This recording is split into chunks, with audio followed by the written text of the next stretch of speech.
ಎಲ್ರಿಗೂ ನಮಸ್ತೆ. ನಾನು ಜಯಶ್ರೀ.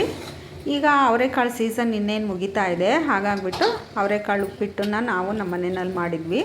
ನಾವು ಯಾವ ರೀತಿ ಮಾಡಿದೆ ಅಂತ ತೋರಿಸ್ತಾ ಇದ್ದೀನಿ. ಮೊದಲಿಗೆ ಒಂದು ದೊಡ್ಡ ಕುಕ್ಕರ್ ಇಟ್ಕೊಂಡ್ಬಿಟ್ಟು ಅದಕ್ಕೆ ಸ್ವಲ್ಪ ಎಣ್ಣೆ ಹಾಕ್ಕೋಬೇಕು, ಜಾಸ್ತಿ ಹಾಕ್ಕೋಬೇಕು ಎಣ್ಣೆ ಉಪ್ಪಿಟ್ಟಿಗೆ ಯಾವಾಗಲೂ. ಮತ್ತು ಸಾಸಿವೆ ಹಾಕಿ ಕಡಲೆಬೇಳೆ ಉದ್ದಿನಬೇಳೆ ಹಾಕ್ಕೊತಾ ಇದ್ದೀನಿ. ಈಗ ಕರ್ಬೇವಿನ ಸೊಪ್ಪು ಮತ್ತು ಹಸಿಮೆಣಸಿನ್ಕಾಯಿ ಹಾಕ್ಕೋಬೇಕು. ಆಮೇಲೆ ಈರುಳ್ಳಿ ಹಾಕ್ಕೊತಾ ಇದ್ದೀನಿ.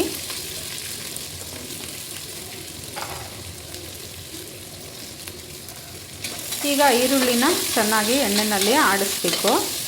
ಉಪ್ಪಿಟ್ಟು ಮಾಡಬೇಕಾದ್ರೆ ಯಾವಾಗಲೂ ದಪ್ಪ ಪಾತ್ರೆನಲ್ಲಿ ಮಾಡಿದ್ರೆ ಅಂದರೆ ಉಪ್ಪಿಟ್ಟು ಚೆನ್ನಾಗಿ ಬರುತ್ತೆ, ಅರಳ್ಕೊಳುತ್ತೆ ಚೆನ್ನಾಗಿ, ಮತ್ತು ಸಿಯೋದಿಲ್ಲ. ಹಾಗಾಗ್ಬಿಟ್ಟು ನಾವು ಸಾಮಾನ್ಯ ಯಾವಾಗಲೂ ಕುಕ್ಕರ್ನಲ್ಲೇ ಮಾಡ್ಕೊತೀವಿ. ಈಗ ನೋಡಿರಿ, ಮನೆಯಲ್ಲಿ ತರಕಾರಿ ಏನಿತ್ತು, ಹುರುಳಿಕಾಯಿ, ಕ್ಯಾರೆಟು, ಆಲೂಗಡ್ಡೆ ಎಲ್ಲದನ್ನು ಸ್ವಲ್ಪ ಹಾಕ್ಕೊಂಡಿದ್ದೀವಿ, ಜಾಸ್ತಿ ಹಾಕಬಾರ್ದು. ಈಗ ನೋಡಿ, ಅವರೆಕಾಳು ಬೇಯಿಸಿಟ್ಕೊಂಡಿದ್ದೆ ಮತ್ತು ಸ್ವಲ್ಪ ಹಿಚ್ಕಿದ ಅವರೆಕಾಳನ್ನು ಇತ್ತು, ಎರಡನ್ನೂ ಹಾಕ್ಕೊಂಡಿದ್ದೀನಿ. ಈಗ ನಾನು ಬೇಯಿಸಿರೋದು ಇದು ತರಕಾರಿ ಆದರೆ ಸ್ವಲ್ಪ ಬೇಯುತ್ತೆ, ಇದು ಅವರೆಕಾಳು ಸ್ವಲ್ಪ ಬೇಯೋದು ಲೇಟ್ ಆಗುತ್ತೆ. ಹಾಗಾಗ್ಬಿಟ್ಟು ನಾವು ಬೇಯಿಸ್ಬಿಟ್ಟು ಹಾಕ್ಕೊಂಡಿದ್ದೀನಿ ತರಕಾರಿ ಜೊತೆ. ಈಗ ಎಲ್ಲದನ್ನು ಚೆನ್ನಾಗಿ ಮಿಕ್ಸ್ ಮಾಡಿಬಿಟ್ಟು ಒಂದು ಸ್ವಲ್ಪ ಹೊತ್ತು ಮುಚ್ಚಿ ಚೆನ್ನಾಗಿ ಬೇಯಿಸಬೇಕು. ಈಗ ನೋಡಿ, ನೀರನ್ನು ಕಾಯಿಸಿಟ್ಕೊಂಡಿದ್ದೆ. 1 kg 1.5 kg ರವೆದು ನಾನು ಉಪ್ಪಿಟ್ಟು ಮಾಡ್ತಾಯಿರೋದು. ಈಗ ಮರಳ ನೀರು ಹಾಕಿದ್ರೆ ಬೇಗ ರವೆ ಅಳ್ಕೊಂಬಿಡುತ್ತೆ. ಈಗ ತೆಂಗಿನಕಾಯಿ ಹಾಕ್ತಾಯಿದ್ದೀವಿ.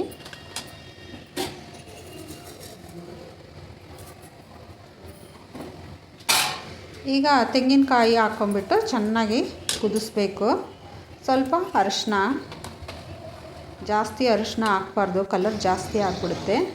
ಈಗ ನೋಡಿ, ಚೆನ್ನಾಗಿ ಮರಳ್ತಾ ಇದೆ. ಈಗ ಹುರಿದಿಟ್ಕೊಂಡಿರೋ ಅಂಥ ರವೆನ ನಾನು ಈಗ ಬನ್ಸಿ ರವೆನಾದರೂ ಸರಿ ಅಥವಾ ಮೀಡಿಯಮ್ ರವೆ ಇರುತ್ತಲ್ಲ ಅದಾದರೂ ಸರಿ, ಯಾವ್ದು ಹಾಕ್ಕೊಂಡ್ರೂ ಚೆನ್ನಾಗಿರುತ್ತೆ. ಈಗ ಹುರಿದಿಟ್ಕೊಂಡಿರೋ ಅಂಥ ರವೆನ ನಾನು ಹಾಕ್ಬಿಟ್ಟು ತಿರುಗಿಸ್ತಾ ಇದ್ದೀನಿ.